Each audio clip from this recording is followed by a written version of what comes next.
그리고 사실 선고대로 자기를 집행해요. 집행합니다. 근데 이 아버지의 방으로 나왔을 때 그 외부의 영역, 다리 위죠. 그렇지 않습니까? 그 다리 위가 굉장히 이중성을 가지고 있다라는 거죠. 하나는 아버지의 선고를 스스로 집행하는 그러한 아들의 모습을 보여주지만 카프카의 권력투쟁의 전략에 의하면 그게 바로 다름 아닌 아버지의 권력으로부터 뭡니까? 해방되는 바로 그러한 이제 사건이 되기도 한다. 우리는 그런 거를 좀 이해할 필요가 있습니다. 바로 이것이 카프카의 이제 그 문학을 법정 투쟁으로 이제 읽게 만드는 겁니다. 이 법정 투쟁에서 이제 어떠한 그런 그 전략이 이제 이루어지느냐. 이건 당연히 아버지하고 지금 아버지만 얘기합니다만 아버지와 아들의 싸움에 있어서 아들은 아버지를 이기려고 하고 그리고 아버지는 아들을 지배하려고 해요. 그러나 이 법정 투쟁이나 아니면 이 권력 투쟁은 본질적으로 굉장한 그러한 그 모순을 안고 있습니다. 왜냐하면 힘의 관계가 너무 차이가 많아요. 아버지의 힘은 너무 막강하고 아들의 힘은 뭐냐 하면 그거에 비하면 너무 왜소해요. 너무 왜소해서 외면적으로 볼 때는 이길 가능성이 하나도 없습니다. 이길 가능성이 하나도 없어요. 그럼에도 불구하고 아들은 여기서 살아남기라고 하는 그런 그 목적이 있기 때문에 어떤 방식으로든지 이 싸움에서 승리하지 않으면 안 되도록 되어 있는 거예요. 근데 어떻게 이길 수 없는 싸움을 이길 수 없는 권력 투쟁을 어떻게 이겨나갈 건가? 이게 바로 카프카가 가지고 있는 바로 근본적인 어떠한 그런 문학의 카프카적인 요소 중에 하나입니다. 한 예를 들면 어떻게 이기는가라고 하는 것. 이것은 카프카가 밀레나에게 보내는 편지라고 하는 편지 중에 이런 거를 얘기하고 있는 게 있습니다. 말하자면 도마뱀하고 딱정벌레 얘기를 해요. 이런 얘기를 하죠. 저는 어젯밤에도 또 잠을 못 잤습니다. 또 이렇게 툴툴거려요. 그러면서 피곤해가지고 마당에 나와가지고 이렇게 긴 의자에 앉아 있었습니다. 이렇게 얘기를 하죠. 앉아 있었더니 이 바닥에 풀밭이 보입니다. 보니까 웬 무당벌레 같은 딱정벌레 하나가 무슨 일이 있었는지 모르겠는데 뒤집어져 있어요. 예를 들면 뒤집어 있었습니다. 바로 일어나려고 무지무지 애를 써요.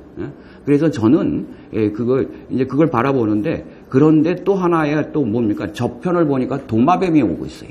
도마뱀이.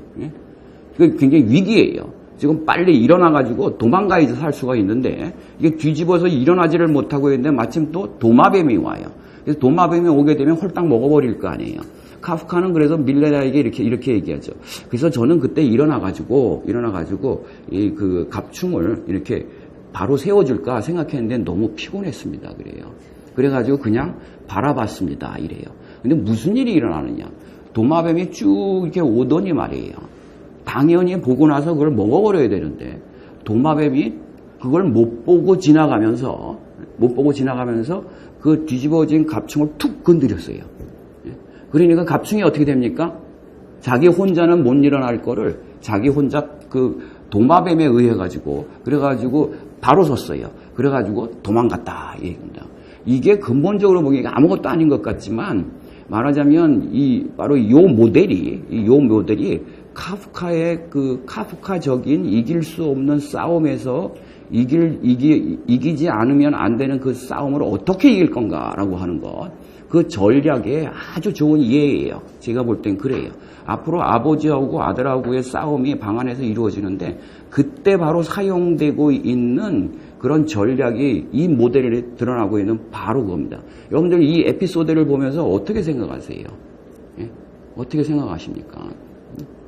이것은 카프카는 이길 수 없는 싸움을 어떻게 이기려고 하게 되면 본인의 힘으로는 이길 수가 없는 거예요. 이해하시겠습니까? 싸워봤자 소용이 없어요. 그렇기 때문에 유일하게 살아남을 수 있는 것은 강자의 힘을 사용하는 겁니다. 강자의 힘을 사용하는 거예요. 그 강자의 힘이라는 거는 근본적으로 약자를 뭐예요? 바로 도마뱀이 어떻게 하죠? 갑충을 잡아먹는 것처럼 강자의 힘은 약자를 뭐예요? 지배하기 위한 그 힘이에요. 그러나 이 모델에서 우리 그 에피소드에서 본 것처럼 딱정벌레는 누구의 힘으로 살아났습니까? 바로 도마뱀의 힘으로 살아났어요. 이걸 어떻게 말하자면 저는 그걸 전복적 어떤 전력이라고 얘기를 하는데 어떻게 이 상대의 힘을 당연히 나에게 위협이 되고 있는 상대의 힘을 어떻게 해가지고 말하자면 내가 살아날 수 있는 힘으로 바꿀 건가라고 하는 것 이게 카프카의 근본적인 어떠한 그 법정 투쟁 내지는 권력 투쟁 속에서 일어나게 되고 있는 놀라운 어떤 전복의 어떤 현상이에요. 지금 첫 번째 방에서 편지 쓰고 나서 먼 거 바라보면서 먼 풍경 바라보면서 뭐 생각하는 것 같으세요? 지금 그레고라는 친구가 바로 그거 생각하는 거예요. 이제 아버지 방에 들어가가지고 아버지와의 투쟁이 벌어질 텐데 이 투쟁에서 내가 어떻게 살아남을 건가? 사실 그거를 곰곰이 생각하고 있는 거예요. 그리고 전략을 나름대로 짰습니다. 친구에게 편지 썼다. 그리고 또 편지에서 뭐 얘기해요? 좀 약혼 사실이 나오죠. 이런 문제들. 이것들이 전부 그냥 읽기에는 아무것도 아닌 것 같지만 우리가 아버지의 법정에서 벌어지고 그 법정에서 벌어지는 그 권력 투쟁의 결과가 묘하게 이루어지는 방식을 보게 되면 그 앞에서 이미 전부 뭡니까? 전략이 구사되고 있는 거예요. 구사되고 있는 거예요.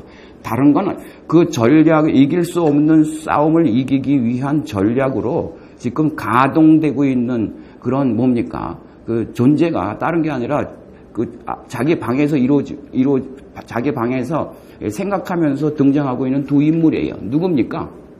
자기 약혼자하고 여자하고 하나는 뭐예요? 친구예요. 이거 괜히 생각하는 게 아니에요. 혼자 이길 수 없는 싸움을 앞으로 싸우려고 할 때 말하자면 무기를 지금 만들어내는 거예요. 친구하고 여자를 무기로 지금 나름대로 전략을 짜는 거죠.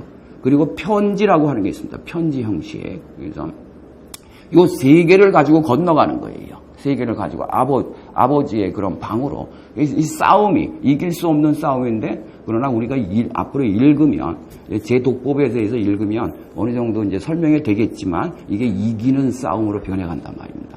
이기는 싸움으로 바뀌어 버려요.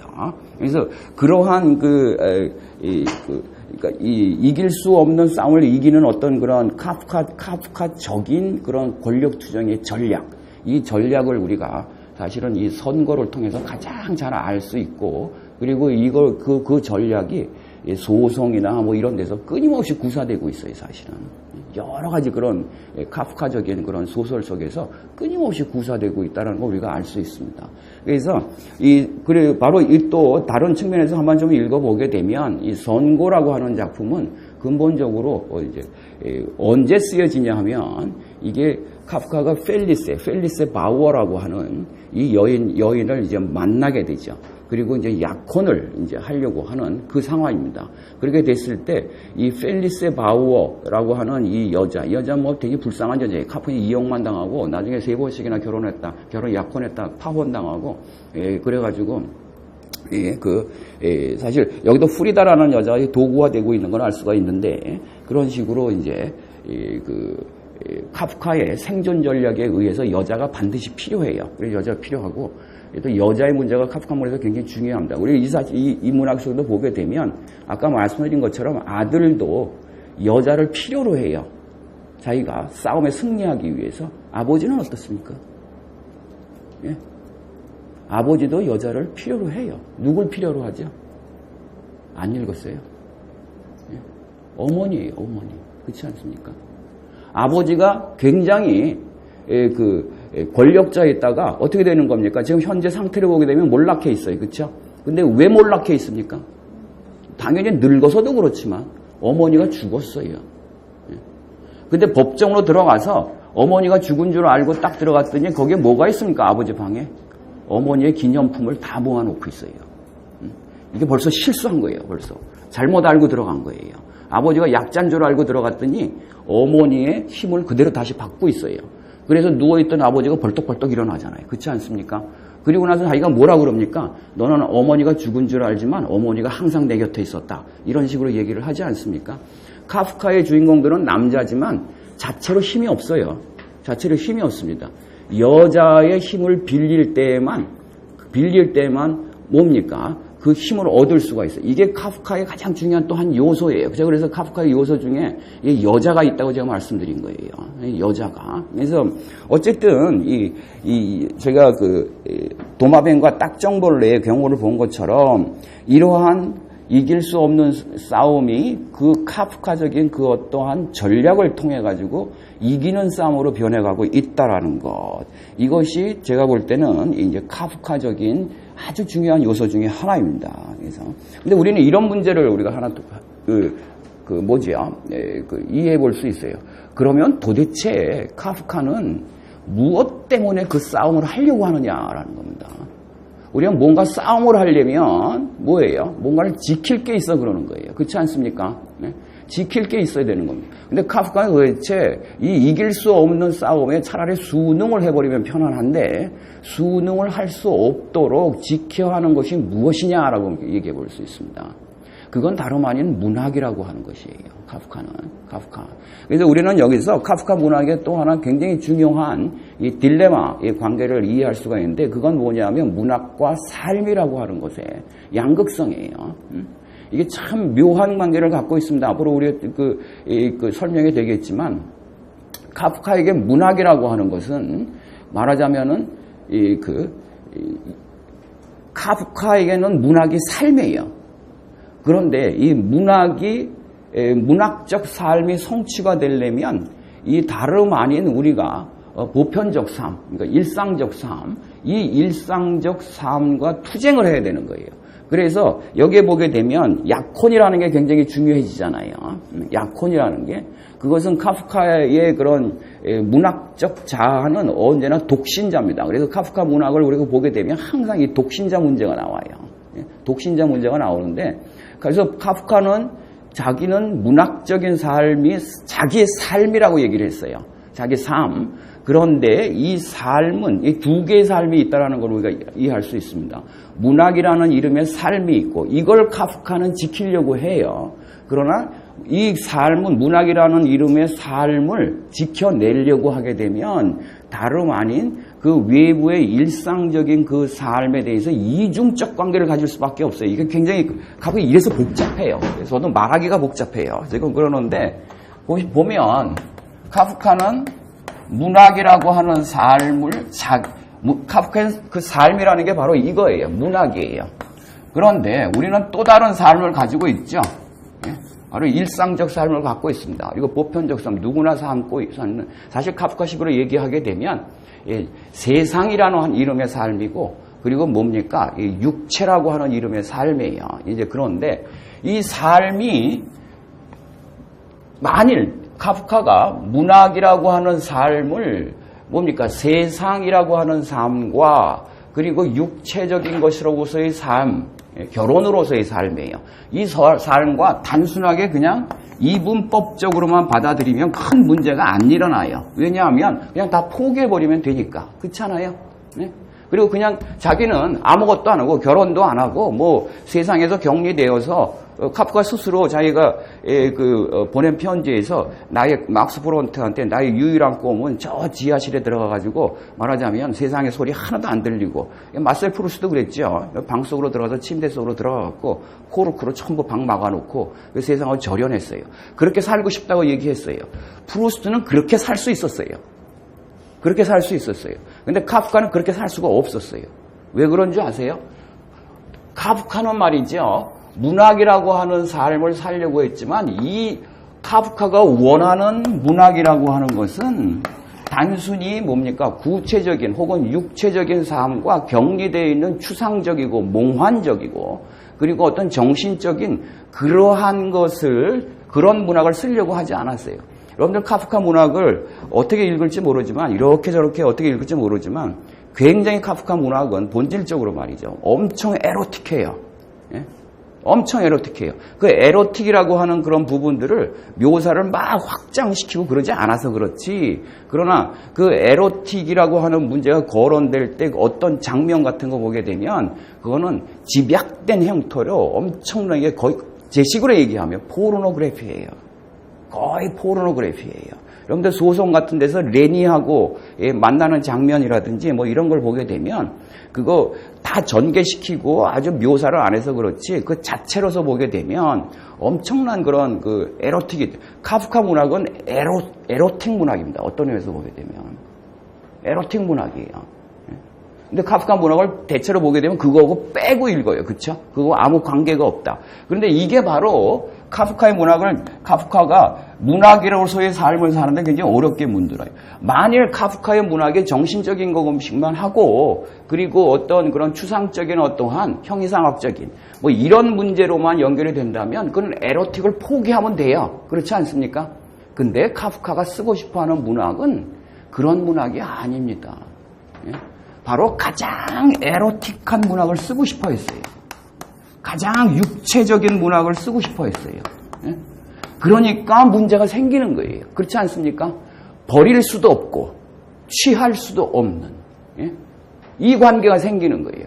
버릴 수도 없고 취할 수도 없는. 그래서 이 딜레마가 지금 여기서 약혼, 결혼 뭐 이런 문제로 지금 사실 제기되고 있다는 걸 우리가 알 수 있습니다. 그래서 이제 그 다음에 카프카는 그렇기 때문에 무엇을 위해서 말하자면 그 권력 투쟁을 하려고 하는가라고 하는 것, 이것은 한편으로 보면 카프카는 한편으로 보게 되면 말이죠. 이 문학이라고 하는 삶을 지켜내려고 하는데, 지켜내려고 하는 바로 그것을 통해 가지고 카프카는 끊임없이 아까 딜레마 관계로 말씀드린 것처럼 이 부분과 절연하면 아무 문제가 없는데 이 부분하고는 딜레마 관계의 문제가 있기 때문에 또한 끊임없이 이 문제가 있습니다. 그러나 다른 한편으로 보게 되면 카프카의 문학의 특성 중에 하나는 아까 제가 말씀드렸잖아요. 독신자 문학이다. 카프카의 문학은 결혼하지 않은 사람이 쓰는 문학이에요. 여러분들 그 독신자 문학이라는 거 한번 들어봤습니까? 그것도 재밌습니다. 우리가 어떤 문학을 독신자 문학 아니면 결혼한 사람의 문학, 그 관계로 한번 분류해 보는 것도 되게 재밌어요. 그게 아무런 특성이 없을 것 같으세요? 그 특성이 물론 그것을 주목하지 않은 채 글을 쓰게 되면 크게 그런 문제가 거론되지 않겠지만 카프카는 그게 굉장히 중요했어요. 바로 나의 문학이라고 하는 것, 나의 삶에 대하여는 문학이라는 것은 독신자 문학입니다. 독신자 문학. 이게 독신자 문학이기 때문에 이게 굉장히 어려워요. 바로 이런 그 에로틱의 문제에 또 걸려들면. 왜냐하면 독신자 문학이려면 에로틱이 어떻게 돼요? 거부돼야 돼요. 그렇지 않습니까? 그러나 또 문학 자체는 카프카는 에로틱한 그런 문학을 또 쓰고 싶어 했어요. 이 문제가 지금 약혼이다, 결혼이다, 뭐 이런 문제가 지금 엉켜 있는 거예요. 결혼을 할 거냐, 말 거냐. 그리고 펠리스 바우하고 이 약혼 관계만 3번 하고 말이죠. 그리고 나서는 결혼은 안 했다. 이거는 뭐 이 관계, 약혼이라고 하는 거는 다른 식으로 얘기하게 되면 성적 관계가 아직 안 일어난 상태예요.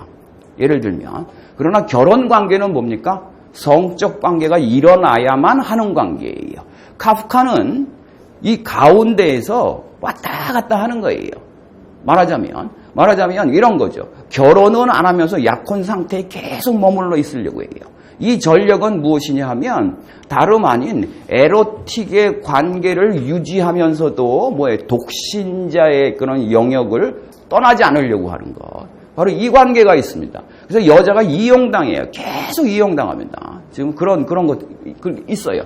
바로 이러한 이제 문제가 또 카프카의 그 영역에서 일어나고 있고, 여기서 프리다라고 별로 안 나오는 것 같지만, 중요하게 안 다루어지는 것 같지만, 카프카 문학에 들어가게 되면 끊임없이 이렇게 전략의 어떠한 모호한 도구로서 계속 기능화되고 운용되고 있는 여자들이 반드시 있어요. 카프카의 문학에는. 반드시 있습니다. 그래서 이 카프카의 문학 속에서 여자란 누구냐라고 하는 문제, 이것도 뭐 본질적인 문제예요. 우리가 물어봐야 되는데, 이제 그게 이제 사실은 있다라고 하는. 그래서 근본적으로 보면 카프카는 이제 법정 투쟁을 이길 수 없는 싸움을 이기려고 할 때 뭘 말하자면 지키려고 하느냐, 그건 다른 식으로 얘기하면 문학이에요. 그러나 문학이 카프카에게는 삶이기 때문에 너무도 뻔한 결론에 일어나요. 살려고 하는 거예요. 딴 게 아니고. 이해하시겠습니까? 그래서 법정 투쟁에 지게 되면 문학을 못하게 되는 거기 때문에 문학을 못하게 되는 게 카프카에게는 죽는 거나 마찬가지예요. 그렇기 때문에 카프카의 권력 투쟁은요, 무슨 뭐 어떤 개별적인 어떤 사항 때문에 일어나는 게 아니라 본질적으로 생존 투쟁이에요. 생존 투쟁이에요. 말하자면 어떤 살 수 없는 자기에게 마지막에 보면 죽으라고 말하자면 선고를 내지만 끊임없이 자기를 살 수 없도록 만드는 상황에서 그런 당연하게도 무엇입니까? 살아야만 합니다. 살아남아야만 해요. 이게 생존 투쟁입니다. 근본적으로 보게 되면 그 이유는 뭐예요? 카프카에게는 생존이라고 하는 건 문학을 하는 거기 때문에 그런 거예요. 그렇기 때문에 이 카프카는 뭘 지키려고 이 싸움을 하려고 하느냐, 이길 수도 없는 싸움을 하려고 하느냐, 그거는 생존하려고 싸우는 거예요. 그러니까 이렇게 되면 이 권력 투쟁의 본질적인 뭡니까? 그 필연성이 나올 수밖에 없어요. 이 싸움은 이기지 않으면 안 되는 거예요. 그렇지 않습니까? 어떤 조그만 사안을 가지고 싸우는 거라면 질 수도 있어요. 그러나 생존이 걸려 있으면 어떻습니까? 생존이 걸려 있으면요, 그건 반드시 이겨야 되는 거예요. 죽을 수는 없잖아요. 이게 바로 카프카의 그런 그 권력 투쟁의 싸움, 법정 투쟁의 싸움의 본질적으로 말하자면 이 투쟁의 이유가 뭐냐라고 하는, 이런 식으로 읽으면 카프카의 문학은 무슨 뭐 그런 추상적이고 뭐고 뭐 이런 여러 가지 문제들로 당연히 다루어지고 그렇긴 하지만 근본적으로 보면 카프카의 문학은 생존 투쟁으로서의 삶이었었어요. 영역이었었어요. 그래서 카프카의 모든 문학 속에서는 뭐 다른 어떠한 그런 매개들을 아니면 다른 어떤 테마들, 다른 어떠한 기호들이 사용되긴 하지만 본질적으로 보게 되면 생존 투쟁이 벌어지고 있습니다. 아주 본질적인 문제가 다루어지고 있어요. 살아남아야 되겠다라고. 살아남아야 되겠다. 사실 이거는 카프카가 무슨 직업을 가졌습니까? 여기서 그 보험회사에서 말이죠. 그 노동자들이 맨날 지금 보게 되면 산재 얻으러 오는 거나 그런 사람들을 계속 만나야 했었어요. 그때 그들과 그 만나면서 사실은 우리가 유추해 볼 수 있어요. 뭐예요? 노동자라서 아무 힘도 없는 사람들이 어디에 뭐 병들거나 아니면은 그 장애가 되어가지고 보험금 타러 오고 막 이랬을 때 보험회사는 당연히 뭡니까? 보험금 안 주려고 하는 거예요. 카프카는 그 일을 맡았어요. 그 일을 맡으면서 뭘 배웠겠어요? 바로 이 생존을 봅니다. 생존. 살아남아야 한다라고 하는 것. 살아남아야 한다. 아까 제가 그래서 도마뱀과 말하자면 딱정벌레를 얘기하는데 이 딱정벌레가 주인공이에요. 지금 살아남을 수 있는 상황에 못 돼 있어요. 너무 힘이 없으니까. 어떻습니까? 뒤집어져 있잖아요. 그런데도 일어서야 될 거 아닙니까? 뒤집어진 채로 바로 그만두고 에이 내가 딱 끝났다고 가만히 있을래요? 그렇게 될 수가 없습니다. 그랬을 때 그 카프카의 그런 그 권력 투쟁 내지는 법정 투쟁이라고 하는 것은 본질적인 문제는 생존 투쟁이다. 그래서 이건 포기될 수가 없는 싸움이다. 이건 포기될 수가 없는 싸움이다. 그래서 카프카의 싸움은 포기될 수 없는 싸움. 근데 또 이길 수 없는 싸움이에요. 또는 다른 식으로 얘기하면 이겨야만 하는 싸움이에요. 이거 어떡할 거예요? 그래서 카프카 잠도 안 자고 생각하는 거예요. 카프카 주인공들이. 이걸 어떻게 이길 거냐. 맨날 불면증에 걸려 있는 거예요. 그러한 이 문제가 됩니다. 그 두 번째로는 그러면 도대체 이 생존을 불가능하게 만들고 있는 그런 엄청난 그런 그 힘들은 뭐냐라는 거죠. 어떻게 보면 죽음의 힘들은 뭐냐라는 거죠. 문학이라고 하는 삶을 살 수 없도록 만들고 있는 그 가장 큰 힘이 뭐냐? 두 개입니다. 하나는 아버지예요. 아버지. 이 카프카에서 아버지 문제가 굉장히 큰데 하나는 아버지입니다. 제가 이게 아버지에게 드리는 편지라고 하는 이 내용을 가지고 왔는데 여기에 보게 되면 그 카프카가 이제 말년은 아니지만 후년에 들어가가지고 아버지에게 긴 편지를 쓰죠. 이것도 되게 하여튼 오리무중이에요. 읽어보게 되면. 그래서 이거 읽어보셨어요? 이건데 사실 카프카 문학 제대로 이해하려면 이걸 읽으셔야 돼요. 읽고 아주 면밀하게 이해를 해야 돼요. 도대체 아버지가 누구인가? 그것도 중요하지만 아버지하고의 관계가 뭔가라고 하는 것. 이거 멋있습니다. 카프카 문학에서 아버지 문제를 우리가 거론하지 않으면 안 되는데, 여기서도 당연히 아버지가 나옵니다. 아버지는, 여기 보게 되면 여러 가지 있습니다. 사실, 우리 이제 서구의 그런 문학을 보게 되면 여러 가지 방식으로 직접적으로 이 카프카처럼 드러나기도 하지만 또한 드러나지 않은 채로 어떤 싸움이 벌어지고 있는 걸 알 수가 있는데 그것은 뭐냐면 아버지와 아들의 투쟁이에요. 아버지와 아들의 투쟁이에요. 또 하나는 특히 근대 문학으로 들어오면, 현대 문학으로 들어오면 낡은 것과 새 것의 투쟁이 일어나고 있어요. 여기도 보면 낡은 것과 새 것의 투쟁이 지금 일어나고 있는 걸 알 수 있어요. 아버지는 낡은 자잖아요. 아들은 지금 뭐예요? 아버지의 낡은 삶에서 나와서 자기만의 새로운 삶을 살려고 하는 거예요. 근데 뭐예요? 그 근본적인 문제, 카프카의 문학의 어려운 점이, 이 싸움의 어려운 점은 낡은 것들이 뭐예요? 여전히 힘을 갖고 있다는 거예요. 그렇지 않습니까? 이거는 아주 큰 범주에서 보게 되면 카프카 문학의 문제만이 아니라 근대성의 문제예요. 이해하시겠습니까? 근대성의 문제예요. 근대성이란 건 뭡니까? 낡은 것, 전통의 권력을 탈취하는 거예요. 그렇지 않습니까? 완전히 새로운 시대로 건너가려고 하는 거예요. 실제로 그렇습니까? 요즘 뭐에서 근대성 비판 같은 건 왜 이루어집니까? 다름 아닌 새 것으로 건너오면서 오히려 낡은 게 됐다라는 거예요. 우리 역사는 안 그렇습니까? 우리 정치는 안 그렇습니까? 우리의 삶은 안 그렇습니까? 인간은 한 번도 낡은 것을 이겨본 적이 없어요. 실제로 우리가 또 되돌아보게 되면. 신화 시대를 벗어나서 뭐예요? 탈신화 시대로 건너왔지만 아도로나 베냐민이 얘기하는 것처럼 또 만들어진 게 또 신화예요. 또 신화야. 그래서 이 문제는 여기서는 그런 점에서 제가 보게 되면 서구 문학만이 아니라 여러 그런 분야를 보게 되면 끊임없이 아들과 아버지의 그 투쟁이 이루어지고 있다는 거예요. 전통과 근대와의 투쟁이 늘상 이루어지는 방식이다. 철학에서도 그게 계속 일어나요. 그리고 그것은 다른 식으로 얘기하게 되면 여기서는 아버지와 아들의 관계로 나오지만 그런 근본적으로 낡은 것과 새 것의 투쟁이 늘상 일어나고 있다는 거예요. 이게 근본적으로 왜 일어날까라고 보게 되면 사실 서구 정신의 근본적인 이 자연관의 문제가 있어요. 자연을 투쟁 대상으로 보려고 하기 때문에 문제는 거죠. 자연을 투쟁적인 지배 대상으로만 보려고 하고 살아남기가 자연을 억누를 때만 가능해진다고 생각을 했기 때문에 그러나 자연은 적이기도 하지만 매여 있을 수밖에 없는 거예요. 아도로나가 계몽의 변증법에서 얘기하고 있는 게 바로 그거예요. 자기 외적 자연을 마구 지배하려고 했지만 내적 자연이 있는 줄 몰랐다. 자기 육체가 있잖아요. 그러니까 행복하려고 자연을 계속 지배하고 나은 삶을 가져오려고 자꾸 근대화되지만 알게 보게 되면 점점 자기의 자연을 자꾸 억누르는 현상이 일어난다. 후코가 보는 것도 그거예요. 베냐민이 보는 것도 그거고 아도로나가 보는 게 바로 그거예요. 딴 게 아닙니다. 그래서 이 카프카 이게 다 드러나요.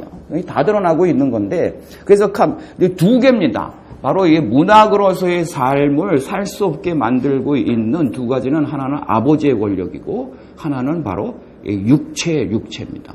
왜냐하면 카프카에게서는 문학은 아까 일단 육체의 권력에 대해서 얘기를 하게 되면 이 사실은 전제로 할 수 있는 게 있습니다. 카프카가 엄청나게 애욕적인 사람이라는 걸 우리가 전제로 해야 돼요. 여러분들 맨날 카프카 보게 되면 삐쩍 말라 있고 그리고 그리고 또 이렇게 보게 되면 약혼만 하고 결혼도 안 하려고 그러고 이런 것 같지만 제가 말씀드렸잖아요. 카프카 문학을 우리가 깊이 들어가 보면 엄청난 애욕이 있어요. 엄청난 에로스가 있어요. 육체성이 있어요. 이거 읽어내기 굉장히 중요해요. 그래서 우리는 이렇게 얘기해야 돼요. 카프카는 사실은 굉장한 성욕을 가진 사람이었다. 이게 딜레마예요. 그럼에도 불구하고 문학은 또 뭐냐? 문학은 독신자의 문학을 하려고 했었다라는 거죠. 이렇게 되고 보니까 그러면 이 독신자의 문학은 그러면서 동시에 또 어떤 문학이 되려고 하느냐? 애욕적인 문학이 되려고 했었다. 이게 엉켜 있어 이렇게 엉켜. 어떻게 해야 될지를 모르는 거예요. 근본적으로 보면. 이렇게 됐을 때 카프카는 자기의 어떤 문학, 소위 육체성이라고 하는 것을 한편으로 보게 되면 자기의 문학이라고 하는 걸 말이죠. 언제라도 불가능하게 만드는 그런 어떤 하나의 권력으로 받아들일 수밖에 없어요. 끊임없이 자기로 하여금 뭐예요? 문학을 포기하고 뭐예요? 육체로 건너가려고 하는 어떤 충동 있습니다. 그래서 문학 관두고 결혼하고 싶은 충동 그거예요. 그렇지 않습니까? 이 충동에 항상 시달렸어요. 이렇기 때문에 그러나 반면에 카프카 자체는 뭐예요? 육체적 인간이에요. 이러다 보니까 자신이 이중화되는 겁니다. 자신은 문학적 자아가 생겨나면서 한편으로는 뭡니까? 끊임없이 애욕에 시달리는 그런 존재가 태어나는 거예요. 그래서 카프카가 자신의 문학을 수행을 하려면, 문학적 삶을 살려면 자신의 육체와 투쟁을 해야 됐던 거죠. 또한 그러나 투쟁하고 나서 정말 뭡니까? 무슨 발기부전이 아니라 발기불능, 요즘은 그런 약은 없겠지만 그런 약이라도 있으면 먹어버리면 될 텐데 또 그것도 안 돼요. 왜 그렇습니까? 자기 문학은 육체적이어야만 하기 때문에. 이 싸움을 어떻게 할 거냐라는 겁니다. 이 문제가 이 작품에서 일어나고 있는 아버지가 그러잖아요. 너 그년이 치마를 올렸구나. 그래서 그건 아들을 직시하는 거예요. 넌 그런 놈이야. 라는 거 아버지에 의해서 들켜버리는 것 같지만 사실 알고 보게 되면 아버지로 하여금 그런 말을 하게 유도해버립니다. 아시겠지만 나중에 보면 아주 전략이 아주 세밀하고 말이에요. 아주 교묘하고 해가지고 우리가 잘 쫓아들어가지 않으면 오리무중에 빠져요. 도대체 이게 무슨 얘기를 하는 거야? 알고 보면 아주 정교하게 짜여 있어요. 엄청 정교하게 짜여 있어요. 그래서 아버지로 하여금 뭡니까? 자기 존재를 뭡니까? 선언하게 만들어요. 너는 여자한테 미친놈이야. 그러면서 뭐 한 거예요? 너는 친구를 배반한 거야. 그 친구가 뭐죠? 알고 보게 되면 독신자예요. 아시죠? 독신 아버지에 의해서 전부 드러나요. 전부 고발당해요. 그런데 고발당하면서 해방돼요. 아시겠지만. 그러니까 아버지로 하여금 그런 말을 하게끔 유도해내요. 머리 잘 돌아가세요, 지금. 예? 잘 돌아가십니까? 예? 이렇게 복잡해요, 카프카는. 약간 광기가 있어요. 약간 광기가 있어. 근데 바로 그렇기 때문에 어쨌든 간에 이 자기 문학이라는 삶을 지켜내려면 우선 싸워야 되는 존재 중에 하나가 자기 육체다. 이게 약혼으로, 결혼으로, 여자로 나와요. 예? 이걸 이겨야 된다는 거예요. 이겨야 돼. 또 하나는 아버지예요. 근데 아버지의 관계는 굉장히 좀 복잡해요. 이게 좀 복잡합니다. 그래서 이걸 좀 설명을 해야 되는데, 이거 큰일 났네. 근데 이거 안 넘어가면 얘기가 안 되는데, 어쨌든 간에. 어쨌든 잠깐 좀 쉴게요. 좀 목이 좀 아파가지고. 좀 쉬고, 아버지라고 하는 이 권력과의 이런 관계를 좀 말씀을 드릴게요. 이게 가장 큰 문제이기 때문에 좀 말씀을 드려보겠습니다.